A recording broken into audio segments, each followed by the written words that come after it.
ఎలాగైనా గ్రేటర్లో పాగా వేయాలని హస్తం పార్టీ చూస్తుందా? వైఎస్ తర్వాత జీహెచ్ఎంసీకి దూరమైన కాంగ్రెస్ మరోసారి తన సత్తా చాటాలని కోరుకుంటుందా? మళ్లీ పట్టు కోసం విశ్వ ప్రయత్నాలు చేస్తుందా? అవసరమైతే వలసలకి గేట్లు ఓపెన్ చేయాలని భావిస్తుందా? ఇప్పటికే గ్రేటర్ పరిధిలో 4 ఎమ్మెల్యేలు కాంగ్రెస్ గుటికి చేరారు. వ్యూహాలు పన్నడం కోసం ఇప్పటికే ముఖ్య నేతలు రంగంలోకి దిగారు. ఈసారి బల్దియా ఎన్నికల ముఖ చిత్రం ఎలా ఉండబోతోంది? Let's watch the story.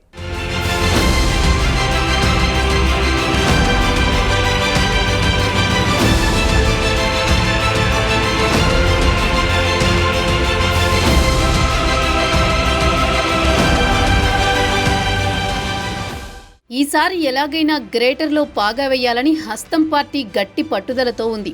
గత 2 ఎన్నికల్లో బీఆర్ఎస్ మేయర్ పీఠం కైవసం చేసుకుంది. అధికారంలో ఉండడంతో 2016, 2020 ఎన్నికల్లో బీఆర్ఎస్ గ్రేటర్ హైదరాబాద్ ఎన్నికల్లో పాగా వేసింది. 2009లో ఒక్క సీటు కూడా సాధించని బీఆర్ఎస్ 2016 ఎన్నికల్లో ఏకంగా 99 సీట్లు సాధించి సొంతంగా మేయర్ పీఠాన్ని కైవసం చేసుకుంది. 2020లో జరిగిన ఎన్నికల్లో బీఆర్ఎస్కు మెజారిటీ రాలేదు. బీజేపీ పుంజుకుని గతంలో ఎప్పుడూ లేని విధంగా 48 సీట్లు సాధించింది. దీంతో బీఆర్ఎస్ మజ్లిస్లు అధికారాన్ని పంచుకున్నాయి. ఇప్పుడు అధికారంలో ఉండడంతో మేయర్ పీఠం కైవసం చేసుకోవాలని కాంగ్రెస్ భావిస్తోంది. మరోవైపు 2023లో జరిగిన ఎన్నికల్లో గ్రేటర్ హైదరాబాద్ పరిధిలో ఒక్క సీట్ మాత్రమే కాంగ్రెస్ గెలుచుకుంది. తర్వాత వచ్చిన లోక్సభ ఎన్నికల్లో కూడా గ్రేటర్ పరిధిలో ఒక్క ఎంపీ కూడా గెలుచుకోలేకపోయింది. పైగా సిట్టింగ్ ఎంపీ స్థానం సీఎం రేవంత్ రెడ్డి ప్రాతినిధ్యం వహించిన మల్కాజ్గిరి కూడా కోల్పోయింది. అధికారంలో ఉండి గ్రేటర్ పరిధిలో ఒక్క ఎంపీ కూడా గెలవలేకపోవడంతో కాంగ్రెస్ పార్టీకి పెద్ద దెబ్బగానే మారిందని రాజకీయ విశ్లేషకులు అంటున్నారు. దీంతో రాబోయే మున్సిపల్ ఎన్నికల్లో ఎలాగైనా గ్రేటర్లో పట్టు సాధించాలని విశ్వ ప్రయత్నాలు చేస్తుంది.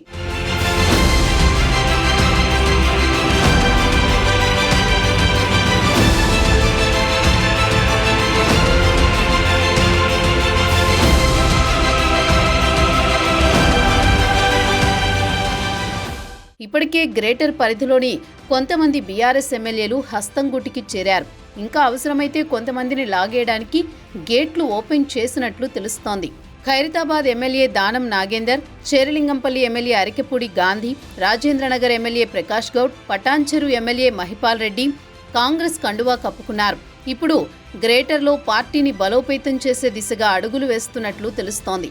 ఏ పార్టీ అయినా అధికారంలో ఉన్నప్పుడు రాజధాని ప్రాంతంలో రాజకీయంగా పట్టు నిలుపుకోవాలని చూస్తుంది. గతంలో బీఆర్ఎస్కు గ్రేటర్లో ఒక్క స్థానం కూడా లేదు. తర్వాత 99 స్థానాలను గెలుచుకునే స్థాయికి ఎదిగింది. అదే మాదిరి కాంగ్రెస్ కూడా గ్రేటర్లో పట్టు సాధించాలని చూస్తోంది. గత 2020 ఎన్నికల్లో కాంగ్రెస్కు కేవలం 2 కార్పొరేట్ స్థానాలే దక్కాయి. దీంతో ఇప్పుడు పార్టీని క్షేత్రస్థాయిలో బలోపేతం చేయడానికి నేతలు కృషి చేస్తున్నారు.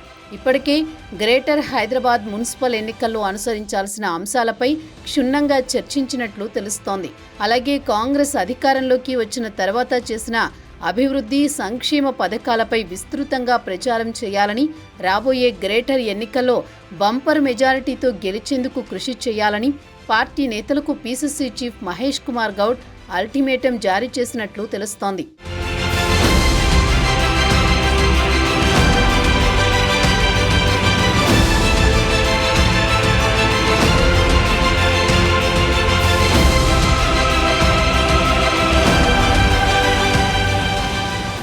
ప్రస్తుత మేయర్తో పాటు కొంతమంది కార్పొరేటర్లు ఇప్పటికే బీఆర్ఎస్ గోడ దూకి కాంగ్రెస్లోకి చేరారు. దీంతో పార్టీ బలోపేతమవుతుందని నేతలు భావిస్తున్నారు. ఉమ్మడి ఆంధ్రప్రదేశ్ రాష్ట్రంలో వైఎస్ రాజశేఖర రెడ్డి నేతృత్వం ఉన్నంత వరకు గ్రేటర్లో ఓ వెలుగు వెలిగింది కాంగ్రెస్ పార్టీ. ఆ తర్వాత తెలంగాణ రాష్ట్రం ఏర్పడడం, కొత్తగా ఏర్పడిన తెలంగాణలో బీఆర్ఎస్ పార్టీ ప్రభుత్వం చేపట్టడంతో బీఆర్ఎస్కు తిరుగు లేకుండా పోయింది.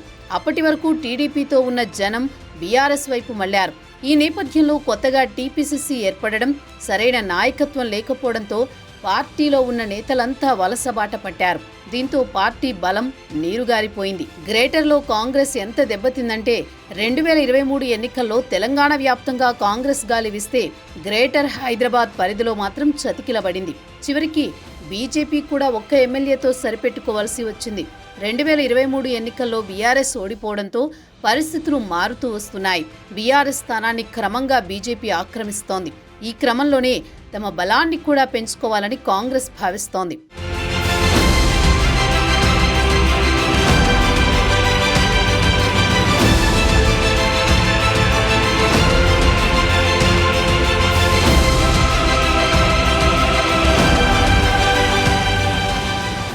ఇప్పటికే రాష్ట్ర వ్యవహారాల ఇన్ఛార్జి దీపాదాస్ మున్షి గ్రేటర్ నేతలతో పలు సమావేశాలు నిర్వహించి రాబోయే ఎన్నికల్లో గ్రేటర్ హైదరాబాద్ మున్సిపల్ కార్పొరేషన్ కైవసం చేసుకోవాలని నేతలకు దిశానిర్దేశం చేశారు. కొత్తగా పీసీసీ బాధ్యతలు తీసుకున్న మహేష్ కుమార్ గౌడ్ కూడా గ్రేటర్పై చాలా సీరియస్గా ఉన్నట్లు తెలుస్తోంది. పీసీసీ పగ్గాలు చేపట్టిన తర్వాత జీహెచ్ఎంసీ ఎన్నికలు మహేష్కు పెద్ద పరీక్ష కాబోతోందని రాజకీయ విశ్లేషకులు చెబుతున్నారు.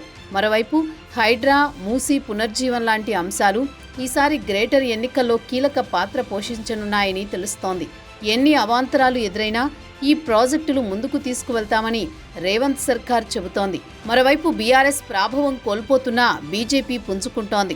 గత లోక్సభ ఎన్నికల్లో గ్రేటర్ పరిధిలోని 3 ఎంపీ స్థానాలు గెలుచుకుని దూకుడు మీద ఉంది బీజేపీ.